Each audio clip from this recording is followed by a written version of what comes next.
I want your comments. Like, I hope you can hear me, students. Can you hear me? Is it audible? My voice? Hello? Okay, it's okay. Uh, Coming to my first class today, in this hour, I'll be dealing with one of the important texts from paper one, that is English literature from Chaucer to Milton. In this paper, you have a text called Paradise Lost by John Milton, book one, which actually is an important book. And, it's an epic. It's an epic. It's the first epic in English literature. And, John Milton was known for Puritanism. What do you mean by Puritanism? Puritanism means he was called as a Puritan, one who gives up all the pleasures of life, one who sticks to what spirituality, or one who gives importance to values, ethics, one who gives up all the pleasures of life, let it be richness, property, or sex, or whatever it is. So such people used to be called as Puritan. They are called as Puritans. No, Milton was a Puritan. Milton was born in the year 1608 and died in the year 1674. He lived in the era of Charles I reign. Okay, Charles I was the king who was ruling England during that time. The age of Milton is filled with political and religious strife of the reign of Charles I. Now, Charles I ruled England between 1625 and 1649, and the triumphs of Puritanism, it became a political as well as a moral and religious force. Puritanism was a movement which became a moral and also political and also religious force, and society had huge regard for this movement.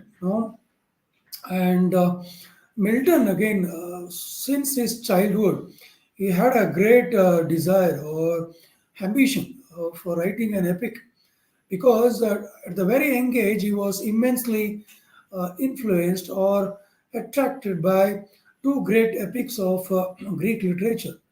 Two great epics of Greek literature. One is Homer's Iliad and Odyssey, and you have another book, that's another epic called Aeneid by Virgil. These two epics had a kind of influence on Milton, and Milton always felt like writing an epic. He wanted to leave a kind of what kind of image in literature, and he is considered as the fourth greatest prosody, means one who is considered as the fourth greatest writer of prose for prose literature. Milton, after Chaucer, Spenser, and Shakespeare, stands in the fourth place when it comes to writing literature in the form of prose. And Milton, again, as I told you, written few important works like on the morning of Christ's nativity, which got published in 1629, and you have on Shakespeare, which is a tribute to Shakespeare, the greatest man with whom he is compared. Okay, again, they say like, critics do feel that both Shakespeare and Milton are they stand at means head and shoulders with each other. Like they're equal when it comes to the quality of literature. You cannot if you compare Shakespeare with any other great literarian from English literature, it is none other than Milton. That is what the critics feel. And he has also written books like Paradise Lost, which got published in the year 1667. It almost took him 7 years to write that epic in 12 volumes.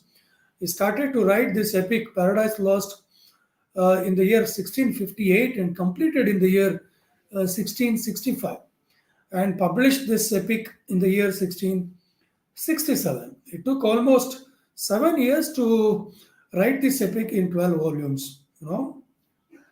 That's his greatest, great mastery. That's the thing is like he was a ferocious leader. He read the literature of different languages in their respective mother tongues. In their respective languages. He read Greek literature in Greek language, Latin literature in Latin language, and he was well versed in all the languages. And in fact, they say that that's the reason why he became blind at the later part of his career, at the later part of his age. Okay, probably when he reached 48 or 50 years, he was completely blind. That's the reason why he writes a poem called "On His Blindness," where he praises God, his creator. At the same time, he was searching for a subject matter to write for an epic. Like, and if you want to write an epic, you need a subject matter, right? For that, he felt that Bible is the perfect source for him to write an epic because he was a ferocious, very ardent follower of. He was a ardent follower of Christianity. Since he was a Puritan, he was ardent follower of Christianity. He believed in Christian ethics, Christian morality, and Christian values. At the same time, critics consider this gigantic book called Paradise Lost as again they call it as again if you want to define Paradise Lost, this is how you can define like classical Paradise Lost is classical in form, English in medium. It's classical in form. It follows the classical literature, which literature is considered as the classical literature. Greek literature or the Latin literature is considered as the classical literature in European countries. Most of them they follow Greek form, the technique or the skills again, which is adopted by the great Greek writers. Okay, it is classical in form, English in medium, biblical in subject matter, and again Christianity in doctrine. It is advocating what Christianity through this epic. Milton is advocating what Christianity. At the same time, it is advocating Christianity in its doctrine or spirit. At the same time, the language or the medium that he adopts to to write it's English, English in medium, and the form that he adopts is classical form. Means he follows Greek literature or Greek techniques, the skills or the techniques or the form again the kind of form. Okay, literary forms, the style he follows Greek literature. As I told you, he was immensely attracted by Virgil and also Homer. At the same time, he was also influenced by Spencer and also Johnson. Okay, and also Shakespeare. Uh, you know, Before moving ahead into the text, let us know what is an epic. Okay, because this is an epic. Paradise Lost is an epic. So, what do you mean by an epic?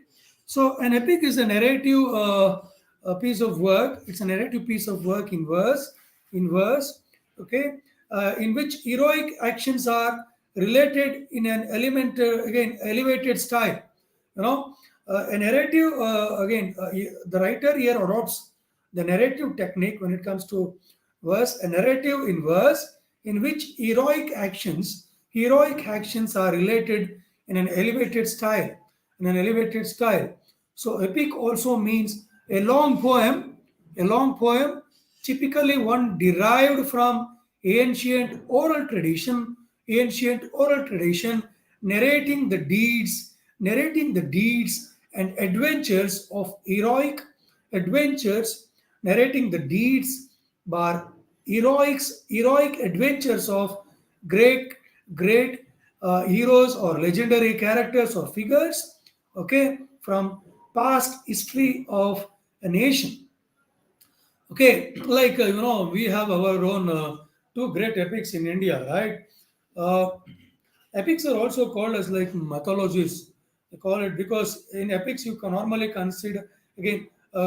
Epics normally consists of myths. which is not close to reality. That is what they feel. Mythologies are normally not close to reality. Even in India, in our Hindu tradition or literature, we have got two great epics called Ramayana and Mahabharata, isn't it? In Mahabharata, it is Krishna who is the hero, and in Ramayana, it is Rama who is considered as the hero. So, there through Ramayana, in Mahabharata and Ramayana, we learn what? We learn the great heroic tradition, the heroic adventures or deeds of great heroes like Rama and Krishna, who are considered as avatars of Vishnu, Lord Vishnu. So, who are considered as two avatars of Lord Vishnu, right? So, we have our own two great epics like Ramayana and Mahabharata.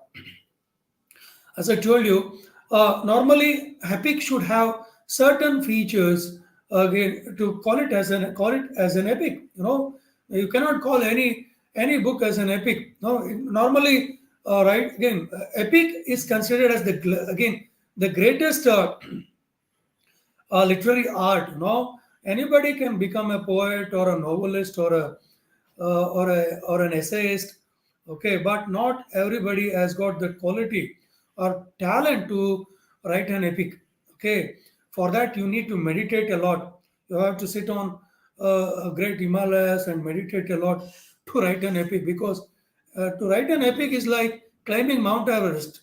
It's like climbing Mount Everest. It's a gigantic task. Not everybody can be an epic writer. Uh, what are the themes of an epic? The normally themes and the features of an epic should be like this. The theme of an epic should be like it should be of national importance. An epic should be of national importance. It has to represent the culture or the tradition, because don't forget, there might be a question in the exam like discuss the epic qualities in Paradise Lost. There will be a question in the exam, discuss the epic qualities of Paradise Lost. Okay, discuss the epic qualities that you see in Paradise Lost. Normally, normally, an epic should represent what? It should represent a nation. It should be of national importance. And it should be representing the whole race or the civilization. Like Ramayana and Mahabharata represent what?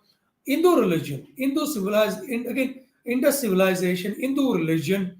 Okay. It represents Hindu religion and also Indus civilization, isn't it? So in India, again, India means subcontinent. Even Pakistan, Afghanistan, Myanmar, Burma, Bangladesh, Myanmar or Burma, Bangladesh, Nepal were part of India during that time. The entire Bharatkhanda was like was a nation during that time. You know, Ramayana and Mahabharata represents Akhanda Bharata. Okay, and it's of national importance. It should be of national importance, and universality is a true and faithful mirror of life. Usually, the theme of an epic should be universal. Universal. It should appeal the large mass. It should appeal the large mass or the large number of people. So, whatever the theme that is discussed in an epic should appeal the large mass, that like what we learn from Bhagavad Gita. Bhagavad Gita has message for entire mankind, entire human race. In that sense, like what I mean here is the theme of an epic should be universal, universality, and it should be of what? True and faithful mirror of life. It should be true and faithful mirror of life. So, what all we learn from Bhagavad Gita, from Mahabharata, after Kurukshetra. So in Kurukshetra, whatever the advices or the suggestions that Krishna gives to Arjuna about, it's nothing but Bhagavad Gita is nothing but philosophy of life. It's a philosophy of life where Krishna gives or preaches or advocates or what suggests or again preaches Krishna about the values of life. That's the reason Bhagavad Gita is part of Mahabharata, where during Kurukshetra, Krishna speaks to Arjuna and delivers a long, lengthy speech where he can talk, where he tries to do again speak on the philosophy of life. Bhagavad Gita has answers for all the answers or solutions for all the problems of life. That is what they say. Now, again, as I told you, the theme of an epic should be of universal theme. It should be of universality. The idea or the matter discussed in an epic should be of universality. Okay, and it should be true and faithful mirror of life.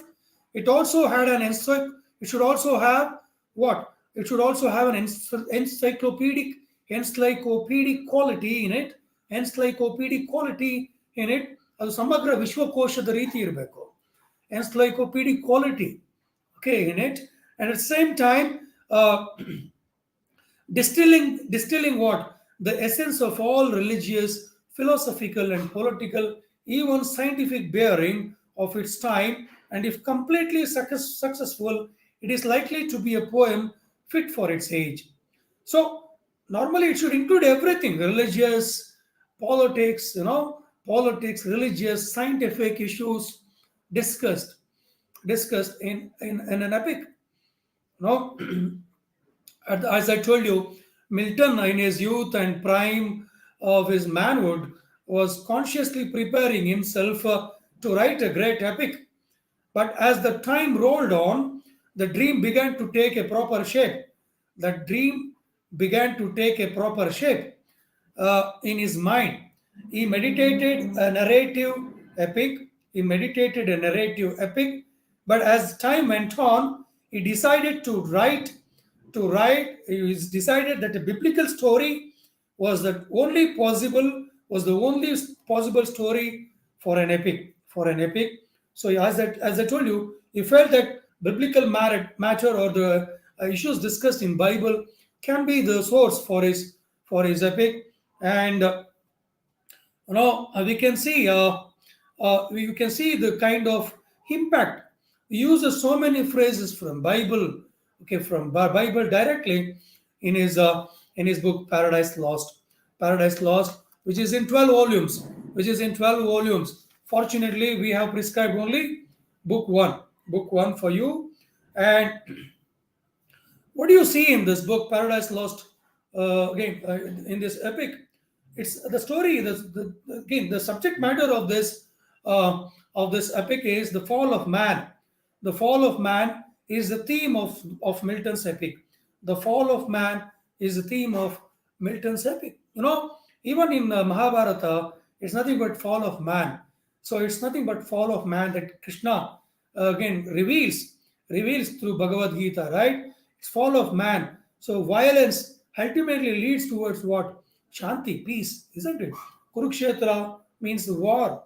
Again, it's nothing but violence. Ultimately, peace prevails after a war, right? So the entire book, Paradise Lost, is nothing but the overall theme of this book is the fall of man. That is the reason why, again, who is the hero? Like there is a lot of discussion. Okay, critics have discussed a lot about who actually is the hero of this Paradise Lost. Is it God? Is it Satan? Satan, the adversary of God, the opponent of God, Satan, or is it God, or is it man? Okay, but after reading the Paradise Lost, all the 12 volumes, critics have come to the conclusions by stating that it's the entire epic is for human race. The entire epic represents mankind, because the overall idea or the theme that is discussed in this epic is the fall of man. The fall of man is the major theme of Milton's epic. Being a Christian, Milton thought that the theme would provide an opportunity to him to justify the what? To justify the ways of God, to justify the ways of God to man. Means like he was a hardened follower of Christianity. He believed in God. He believed in Christianity, Jesus Christ, the prophet of God. Again, the prophet of God. Okay, he believed in that, and that's the reason why he wanted to make people believe that there is someone who is powerful, omnipotent, who is mightier than all of us, who can do anything on again in our life. Means he wanted to create a kind of a fear, a kind of devotion. You can say devotion towards God. You know, by the time when Milton wrote this epic, it was a period when there were so many geographical discoveries happening, explorations were taking place.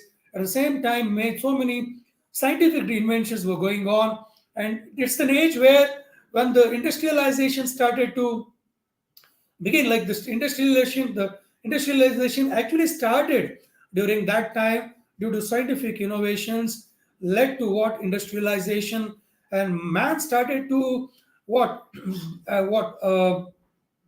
what started to show disrespect, towards God or religion. Man started to neglect, particularly it happened in European society. People started to neglect religion, God. Okay, they started to neglect the institutions associated with religion, like church, people like priests, bishops. They started to neglect them, and that's the reason why he felt like the time is perfect for him to write a book on the ways of God. The ways of God. He wanted to show how powerful God is, how powerful Christianity is, and if you neglect religion, this is what happens. If you neglect God, this is what happens. The theme of this epic, Paradise Lost, what transcends the boundaries,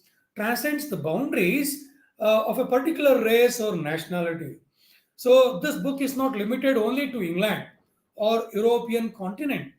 This book is meant for entire human race, because the story is all about the first, our first generation. The story is all about the creation of Adam and Eve, and it is not only biblical epic, but a great psychological narrative probing deep into moral and spiritual quality. This book is not only a biblical epic, but a great psychological narrative,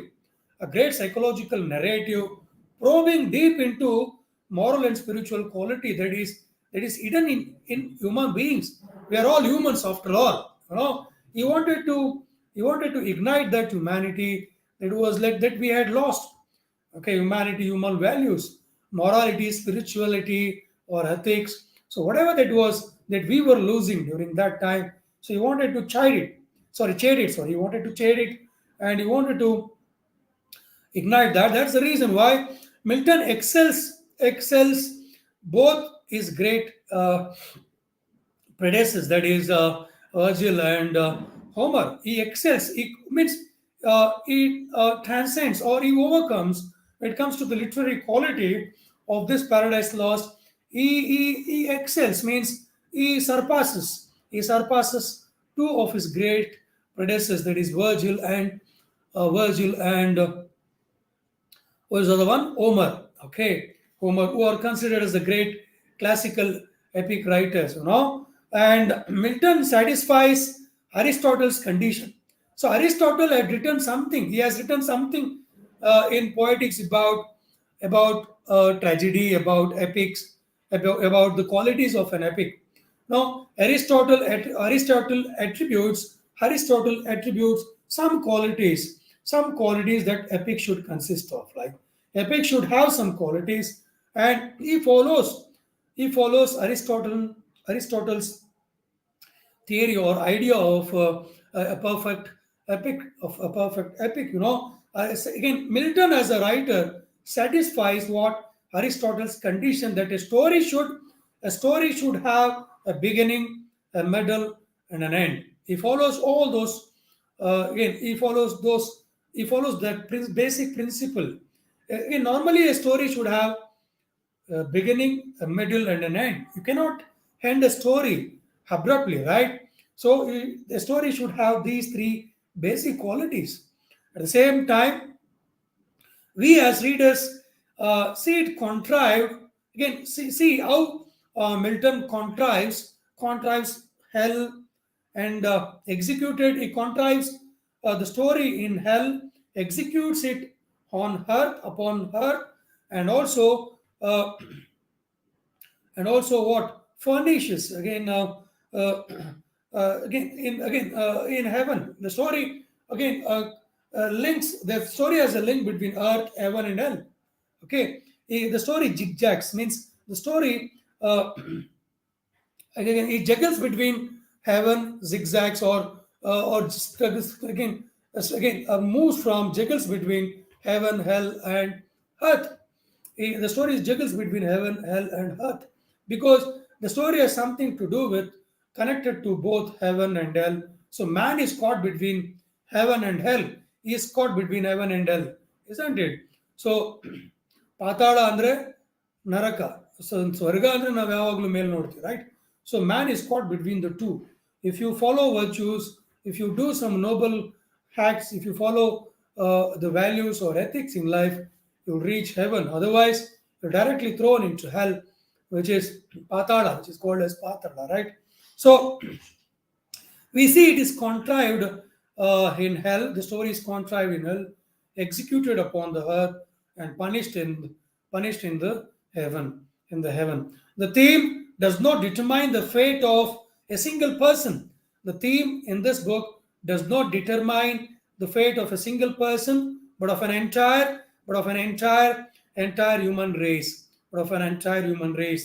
The chaos of creation, the chaos of creation, heaven, earth, and hell enter into the constitution of this narrative poem. And he has abundantly used what the again used elaborative similes. He has used similes, so many elaborative similes. Again, like example, like Satan is compared. Satan who is called as the king of hell. No, we'll see to it later when I discuss that in the later part of the story. When it comes to the elaborative use of similes, you can see that Satan is composed. Sorry, not composed. Is compared to huge bulk of body. His body is compared to what a sea beast called a Leviathan, and also the huge shield that Satan uses is compared to orb of moon. So what I mean to say here is he extensively uses similes, elaborative similes, which is the basic quality of an epic. According to Aristotle, the language of an epic should be perspicuous and sublime. What do you mean by perspicuous? It should be lucid. Easily understood. It should be lucid or easily understood by the readers. According to Aristotle, the language of an epic should be perspicuous, perspicuous, perspicuous, and sublime by applying metaphors, idioms of other tongues, and by lengthening a phrase. Milton employs all these basic qualities or the basic features of an epic. He adopts all these basic features of an epic that is advocated by Aristotle in his book called Poetics. And Milton employs all this to give the air of grandeur, to give the air of grandeur to his epic. Milton's purpose was to conduct what man through vicissitudes of life. His idea was to conduct what man through vicissitudes of life, happiness, and misery. And you can see the fight between good over evil, ultimately leading what him to the right path of good. Hence, choice of Adam as the hero of this as the hero is of noble kind. So he chooses Adam as the hero because Adam represents entire mankind. He is our first ancestor, right? Adam and Eve are our first ancestors, and that is the reason why he keeps them as both Adam and Eve as the true characters, the main characters of this epic. But there is a different opinion also, because critics also feel that Milton, without his knowledge, has made Satan the hero. It is William Blake who has criticized directly, uh, directly by stating that Milton was of Devil's party while writing Paradise Lost. William Blake, in fact, goes to the extent of saying that Milton was of Devil's party while writing Paradise Lost, because while writing without his knowledge, Milton gives prominence or priority to Satan to certain extent. But there is a reason. There is also a reason for making Satan another important figure in the epic. The reason is Satan is an adversary or archangel. He is right opponent to God. If you want to create an opponent to God, again that opponent uh, should be mightier. It should be of that opponent should be equally matching the God. That opponent should match God equally, right? That's the reason why he gives all the powerful qualities or mightier qualities to Satan. The reason is because Satan stands very parallel, very equivalent, face to face with God. So, in that extent, to again keeping that in mind, Milton again makes Satan look or appear mightier or equal to God. He was not with devil's power. He was not with Satan when he wrote Paradise Lost. He never wanted to make God the hero, nor the Satan the hero. Literally, he wanted to make Adam and Eve the hero or the heroine of this book, because they are our first ancestors. So he wanted to say how man lost the position or the place in Paradise Lost. How with the misdeed or misact of our ancestors, first ancestors, man lost the place in paradise. So he has also written a book called Paradise Regained, How Man Can Regain Paradise in 1666, published in the year 1666. So he has also written a book called Paradise Regained. So man, if he follows virtues, he follows the path of God, if he adopts religious path, he can atone to the God, the mercy of God. He can reach again heaven by being close to God, like by serving God. So man has to serve God. Man has to follow the path of religion. That is what he feels. That is what Milton felt. That's the reason why he wrote Paradise Lost. This book is also considered as a prolonged dream of a Puritan who has fallen asleep over Bible, over the Bible. So it's a dream. It's a long dream, which was a prolonged dream of a Puritan like Milton, who had fallen asleep over Bible. He had a dream of writing an epic, and he considered Bible can give him the source or the material for his epic. So till now, I have discussed about Milton and also discussed about the features of a perfect epic. So what are the features that Aristotle now, even the hero of parrot again, hero of an epic should be again a man of greater magnitude. A man of greater again, hero should be normally a man of greater magnitude. You see, even Ulysses in Odyssey is a man of greater magnitude. Homer's like Krishna, they are all supernatural elements. Supernatural, above normal, supernormal characters. Normally the heroes of epics are supernormal characters. They are not natural or normal characters. They are supernormal or supernatural characters. Normally, epics again, the heroes of epics are supernatural or supernormal characters. So they are superhuman characters like God, Jesus Christ. They are superhuman characters or brought down to the states of human characters. He brings God and Jesus Christ to the state of man. Like he brings them close to again mankind. And you have Satan, figure of pride and revenge. Satan represents what? Pride. So he suffers because of pride. There are seven deadly sins, and pride is one among those seven deadly sins. And again, Satan suffers because of pride, and that is what you see. And you have characters like death and sin, again, by which he brought beautiful and well invented allegory.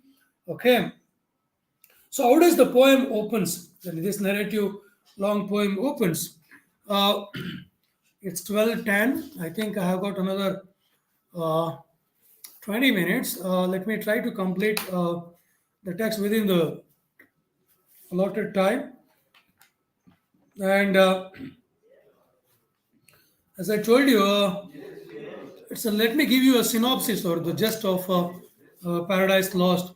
Paradise Lost opens with book one of Paradise Lost opens with an invocation. Invocation means normally we invoke ಭಕ್ತಿ ಗೀತೆಗಳಿಂದ ಯಾವುದೇ ಒಂದು ಶುಭ ಕಾರ್ಯಗಳನ್ನು normally we do whatever the functions are, whatever the programs or the functions that we normally start a function or a program with an invocation, right?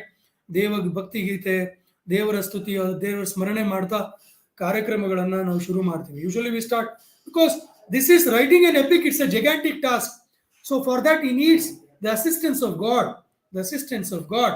Paradise Lost opens with an invocation. The power invoked is the classical muse of Greeks, blended with what? Blended with the Holy Spirit of Christian faith. Christian faith. The third person of the Trinity, Milton describes his ambition to tell. Describes his ambition to tell or narrate a story that is connected to what? Connected to mankind. Connected to mankind. So the story is connected to mankind. So it is connected to mankind, not only to not only just to God or Satan. The story has something to connected to mankind, and he wants to narrate that. So he describes his ambition to tell, and what does he wants to write? So in his invocation, it declares he wants to write of man's first disobedience. So he wants to write an epic that speaks about man's first disobedience and the fruit of that forbidden tree. So forbidden tree whose mortal taste brought death into this world. Our first ancestors hate that fruit from that forbidden tree, fruit of knowledge, fruit again that from which man got knowledge. The tree which bears the fruit of knowledge. Okay, man at the time of creation by God was told by God not to eat that fruit which is again located in the Garden of Eden, in the tree again forbidden fruit which is located in the Garden of Eden. God at the time of creation has suggested or advised man not to touch, particularly Adam. Adam was the first man to be created by God, and Adam was created at the time of creation. God advises Adam not to touch or eat that forbidden fruit from that forbidden tree, okay, which is located in the Garden of Eden. Garden of Eden is in heaven. So God advises not to touch that fruit. So what happens after that? He was tempted by Satan, who is in the shape or disguise of a serpent. Again, he has come in the shape of a serpent, and he has sat on the tree, and he is unaware of this advice given by the God. Adam, he has told he not to touch that fruit, but he has not mentioned the reason. What happens after eating that forbidden fruit? So even Adam is not aware of. So why God has advised him not to touch that fruit? Well, that fruit consists of what? Consists knowledge. So after eating that fruit, man loses what? Ignorance. He is no more innocent. So what happens after eating the fruit? That we see in Bible. Again, as I told you, the entire book is connected to Bible. Of man, he wants to write what? Of man's first disobedience and the fruit of that forbidden tree whose mortal taste brought death into this world. And all over who with loss of with laws of Eden till one greater man restore us and regain the blissful seed. So, what is he saying? So, man lost the place in heaven. So, man was destined to live in the Garden of Eden at the time of creation. But by tasting that forbidden fruit, man became a mortal creature. Man was destined to be immortal. ಅಜರಾಮರ ಮನುಷ್ಯನಿಗೆ ಸಾವು ಅನ್ನೋದೇ ಇರಲಿಲ್ಲ. But what happened after eating the fruit? So man became mortal. We became mortal creatures after eating that forbidden fruit, forbidden free fruit. So, and all of who with the loss of Eden, with the loss of Eden means loss of paradise, till one greater man restore us and regain the blissful seed. So he's speaking about Jesus. Only when we atone to the mercy of Jesus or God, we can reach what? Heaven. We can reach heaven. He says the heavenly muse to he begs the heavenly muse, the muse of again the god of poetry, the goddess of poetry, to assist him in this adventure. For him, writing an epic is an adventure. Writing an epic is an adventure, and he begs the heavenly muse to aid his adventurous song while it pursues while he pursues. Again, he feels that it's an adventurous journey. He is almost all set to take on the adventurous journey. For him, he needs what? The assistance of or the help of the heavenly muse, the goddess of poetry. Okay, so he wants to write what? He wants to write things unattempted, things unattempted, things unattempted, both het in prose and rhyme. Nobody has attempted. So I want to write something.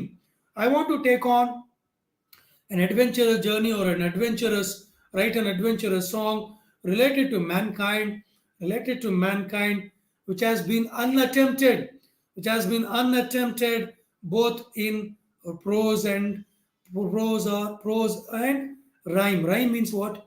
Poetry. Nobody should have attempted to write a poem or a prose like this in the past. So I'm fully aware that I am heading towards again achieving or trying to achieve something, a bigger milestone in my literary career, for which I need the muse, the help of the goddess of poetry, and is fully aware that he is ready to take on what? A gigantic task of writing an epic, for which he needs the help or the assistance of heavenly muse. And he wants to write something which has been unattempted both in prose and rhyme. So for that he needs what? If he wants to write something greater, what he needs? He needs something. So he feels that he is in dark. He is in dark. He is ignorant. He is ignorant. Darkness means what? Ignorance. So again, he wants God to take him out of that darkness. Okay, what is in me? What is in me is dark. What is in me is dark. Illumine. What is low? What is low? Means I may at certain time may feel lower in my spirit or enthusiasm. Illumine, ignite. Okay, illumine or ignite. Okay, what is low? Rise and support. Illumine, what is low? Rise and support. You should rise me, should support me. Okay, that to the height of this greater argument, I may assert eternal providence. And justify the ways of God to men. So he wants to achieve two things. He has two aims. He has to achieve two aims by writing this epic. What is that? He wants to speak about the fall of man. At the same time, he wants to showcase or exhibit or explore what or you want to justify the glory of God, the powerful, the might again how mightier or powerful God is. So he wants to show man that he wants to prove man how mightier the God is. So through this work, he wants to justify the ways of God to men, to men. Okay, the story opens with the scene. The story opens with the scene of a fiery lake, the scene of fiery lake in hell. Okay, fiery lake in hell. The entire lake is made of fire. Okay, it's in hell. So God has defeated Satan and his followers, and because Satan, through his excessive pride, tried to what? Tried to dethrone God. Tried to clinch or fetch the crown of God. So God defeats Satan in no time, and he throws Satan and his other followers, other angels from heaven. From heaven. Satan is not a normal creature. Satan is also a supernatural creature, supernormal creature. Satan is an archangel. Satan has got his own followers. They are also angels. Okay, Satan, with a group of his followers, the other angels, he tries to what? Dethrone God or take the crown of God or take the throne of God. But what happens? God defeats Satan and his followers, and they are thrown away from hell, from hell. And the story opens with the fiery lake.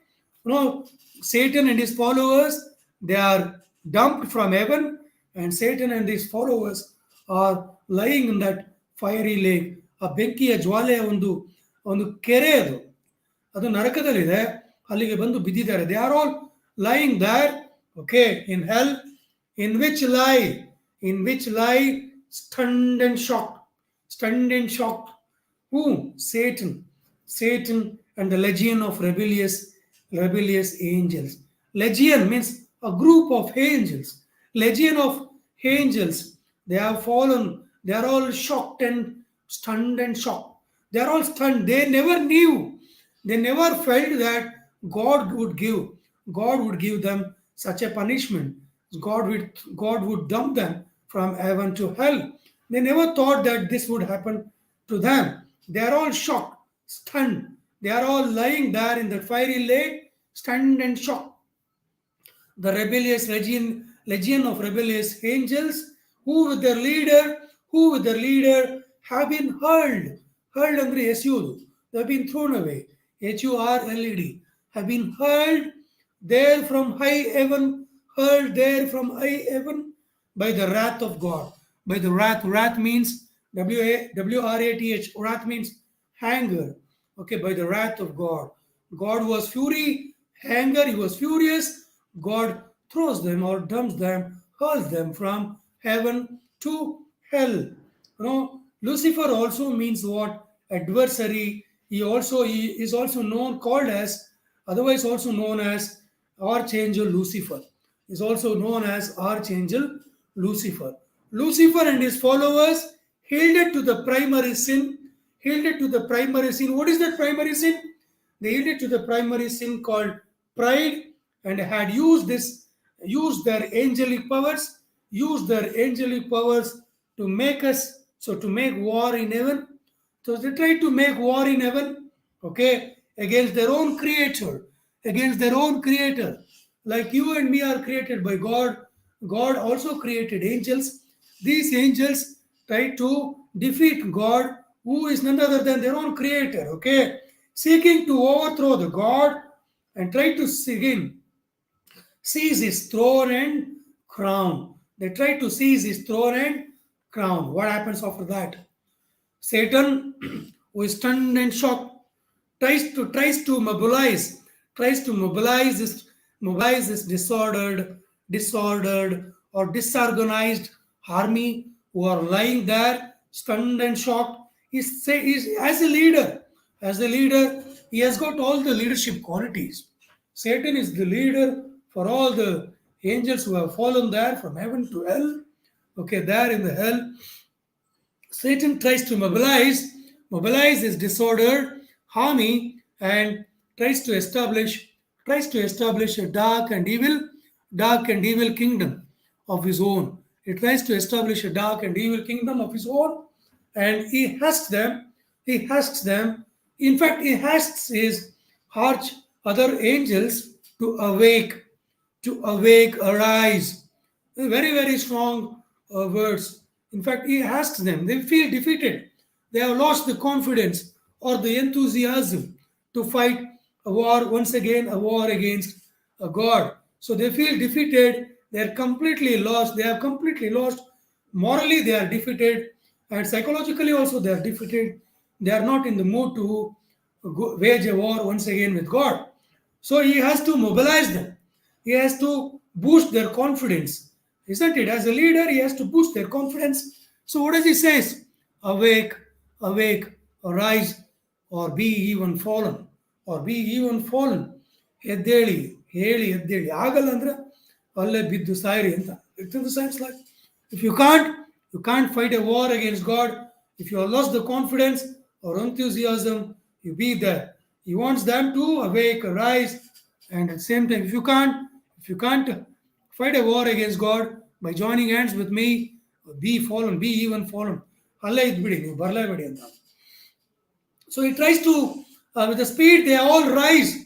With the speed they all rise promptly to his call, responding to his purpose. So what is his purpose? His purpose is to achieve what? He wants to attempt or achieve further mischief. Further mischief against whom? Further mischief against God. Against God. That's another important factor. So he is not defeated. He is not fully defeated. He wants to go against, again, he wants to go wage a war against God once again. So that is the reason why he tries to mobilize his defeated army. So they all respond. They all respond to his call. So what was his call? He wants to achieve. He wants to dethrone or the God from heaven. So for that, he needs their help. He wants, again, his army, his defeated army, to not to lose the confidence. Not to lose the confidence. They, the mighty laborers, the mighty laborers, means the laborers, the mighty, the powerful angels. So laborers means the angels, all the other powerful angels. What they do? They, the mighty laborers, speedily build what? Speedily build the huge palace called Pandemonium. Pandemonium. Pandemonium means the palace of hell, the capital of hell, the palace in which is built in the hell. So Pandemonium means capital of hell, where you see the palace of hell. You know, in this parliament of evil spirits, they all hold a conference, they hold a conference to what? To plan for some vast revenge. They want to take a revenge against their own creator.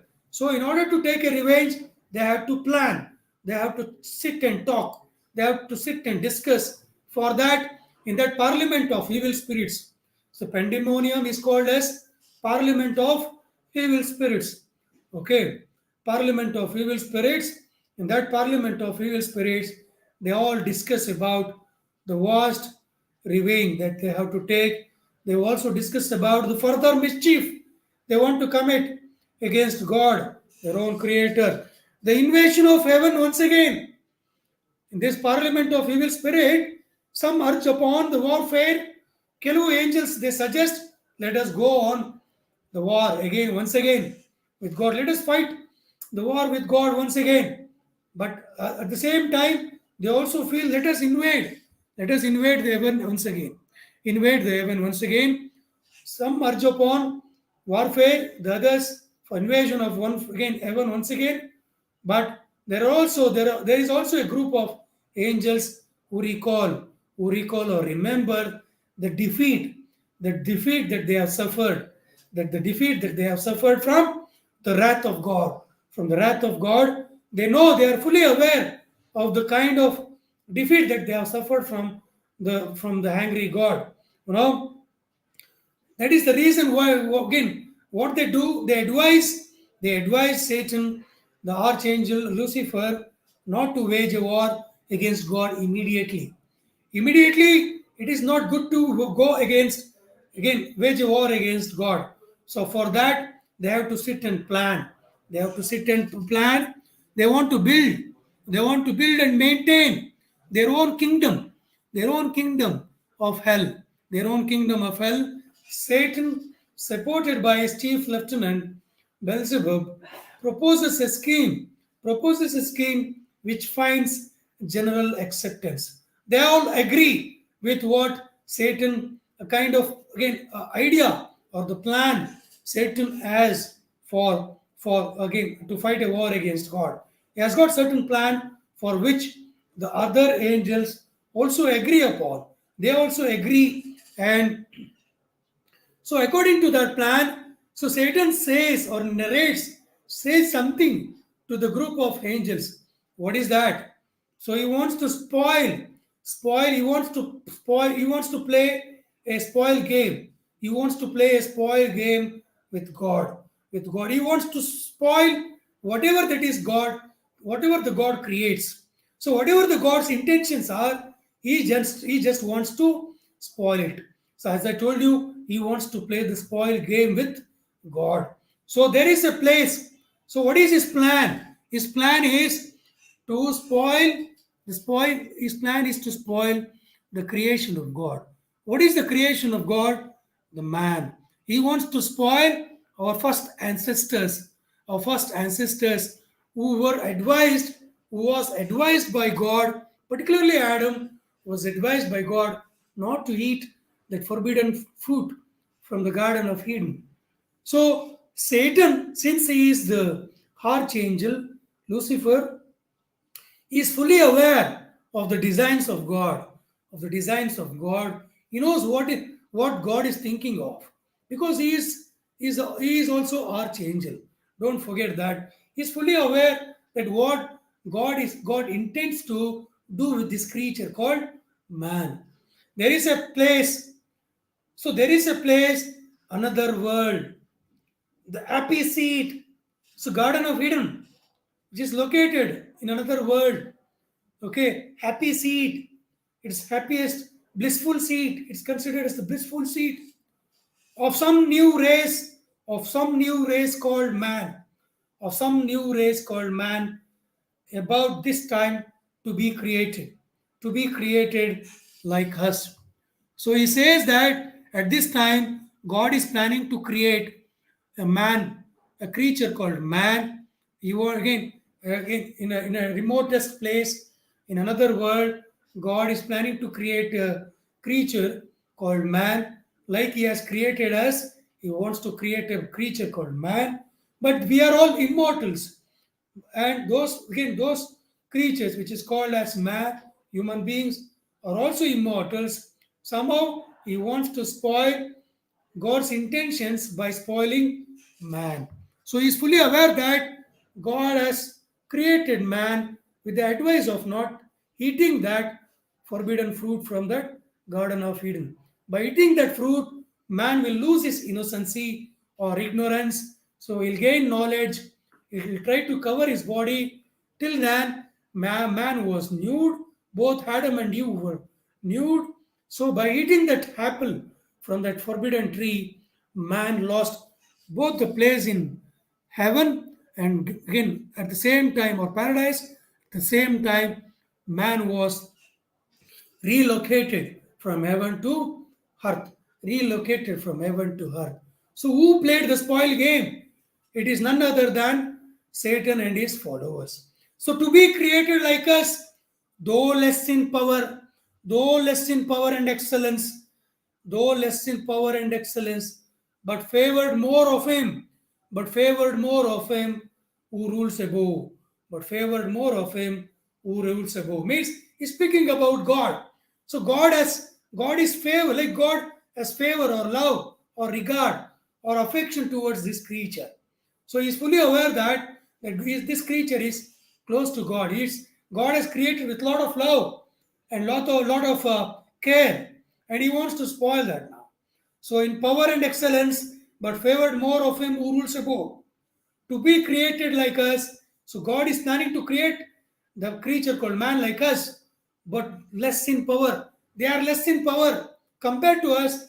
They don't have that much power. Okay, in power and excellence, but for less in power and excellence, but favored more of him, who rules above. Who rules above means one who rules above. Who is the one who rules above? It is God.